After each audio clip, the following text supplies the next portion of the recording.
안녕하세요. 오늘은 이명로 상승미소님의 투자 감각을 읽고 리뷰해보는 시간을 가졌습니다.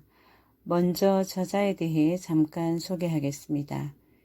2008년 금융위기 당시 온라인 토론장 아고라에서 미네르바와 경제 토론을 주도하면서 대중의 큰 관심을 받았습니다. 현재 유튜브 채널 상승미소의 경제와 투자를 운영하며 주요 경제 매체에서 활동하고 있는 경제 칼럼니스트이자 주식 투자자들의 멘토이기도 합니다.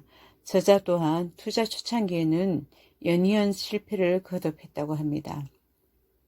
각고의 노력 끝에 자본의 요연함을 닮은 이기는 투자로 돌아섰다고 합니다. 이 책에서 저자는 투자에 있어서 뉴스 속에 숨은 팩트를 찾아내 새롭게 해석하는 관점과 보이지 않는 것을 볼 수 있는 상상력이 필요하다고 말합니다. 이것을 경제적 창의력이라고 합니다. 이런 창의력을 기르기 위해선 지식이 필요하고 그 지식을 이성적으로 활용할 수 있는 멘탈 관리가 중요하다고 말합니다. 건강한 육체에 건강한 정신이 깃들이듯이 공포와 두려움에 대처하는 마음 관리도 투자 수익률을 올리는 데 있어 중요한 요소이기 때문입니다. 저자는 투자를 내가 인간이 되어가는 과정이라고 느낄 정도로 인내심과 수행을 요구하는 과정이라고 말하고 있습니다. 저자는 또한 주식시장을 바다에 비유하고 있습니다. 파도에 따라 안전한 곳이 될 수도 있고 반대로 커다란 손실을 떠안길 수도 있습니다. 그렇다면 주식시장이라는 바다에서 파도를 일으키는 것은 과연 무엇일까요? 그 파도는 바로 통화량입니다.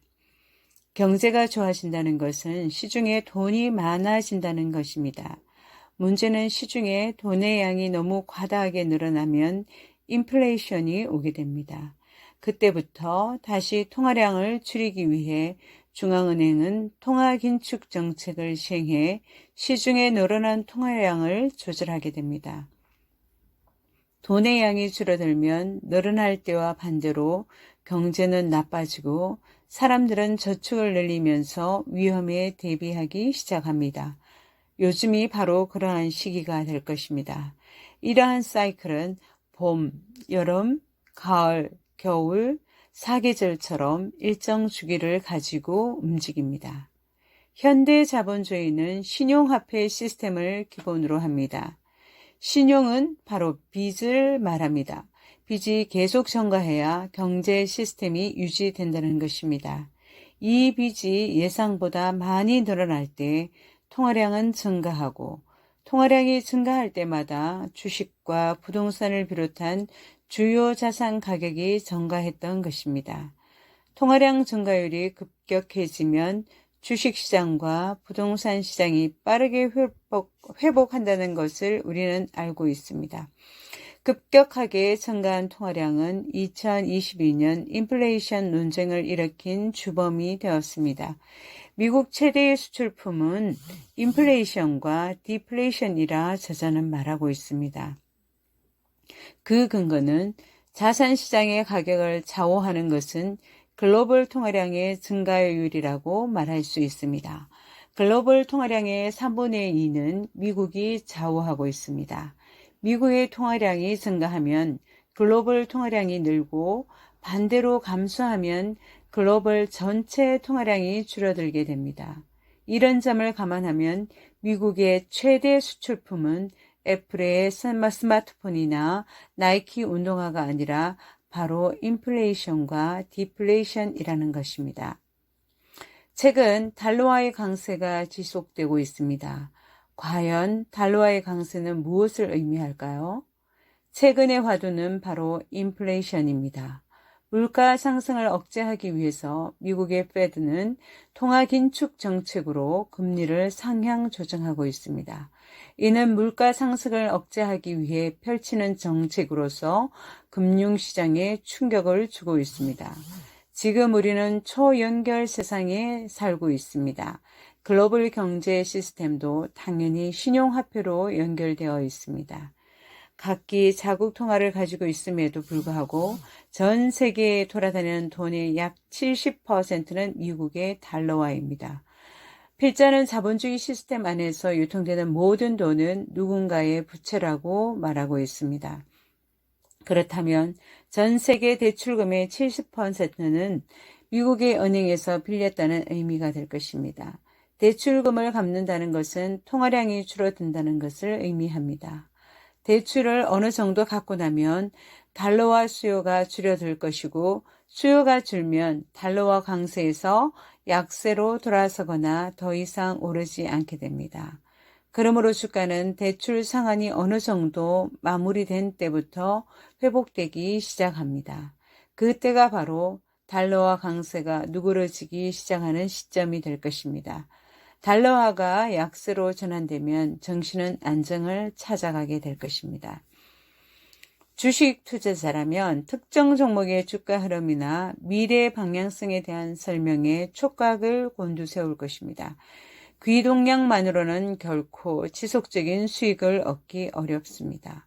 해당 산업의 미래를 전망하고 관련 종목을 찾아내 현재의 가치와 향후 성장 가능성을 예측하는 나만의 방식을 만들어내야 합니다. 필자는 특정 산업과 종목의 미래 가치를 추정할 때 팩트라는 점들을 하나하나 연결하는 상상력을 발휘한다고 합니다. 그렇다면 어떻게 그러한 점들을 발견할 수 있을까요? 첫 번째, 내가 투자하려는 회사가 정확하게 어떤 사업을 하고 있는지 알아야 합니다. 두 번째, 신문을 부지런히 읽어야 합니다. 뉴스에 팔라는 말이 있지만 중요한 것은 신문에서 무엇을 읽어내는가에 있습니다. 내가 보유한 종목의 뉴스가 아니라 그 회사를 둘러싸고 있는 산업 전체의 흐름을 읽어내야 한다는 것입니다. 신문에는 무수한 많은 점들이 있습니다. 그리고 상상력은 그 점들을 선으로 연결할 수 있는 힘이 되는 것입니다. 오늘은 이명노님의 투자의 감각을 읽고 리뷰해 보았습니다. 위에 나열한 내용 이외에 많은 내용을 담고 있지만 제가 생각하는 중요 부분만 요약해 보았습니다. 책 전체 내용이 궁금하시면 구입하셔 읽어보시는 것도 많은 도움이 되리라 봅니다. 우리가 투자를 해야 하는 이유는 우리의 미래를 위해서일 것입니다. 저도 향후 미래 저의 노후를 생각하며 투자 공부와 작은 시드머니를 가지고 도전하고 있습니다. 아직은 투자 기간이 짧아서 수익률을 공개할 단계가 아니나 증시 하락장에서 어떻게 대처해야 하는지 많은 공부를 하고 몸소 체험하고 있습니다. 이럴 때일수록 멘탈 관리가 절실한 것 같습니다. 모든 투자자분들 이 어려운 시기 지혜롭고 슬기롭게 잘 이겨내시길 바랍니다. 감사합니다. 구독, 좋아요, 알림 설정은 사랑입니다. 감사합니다.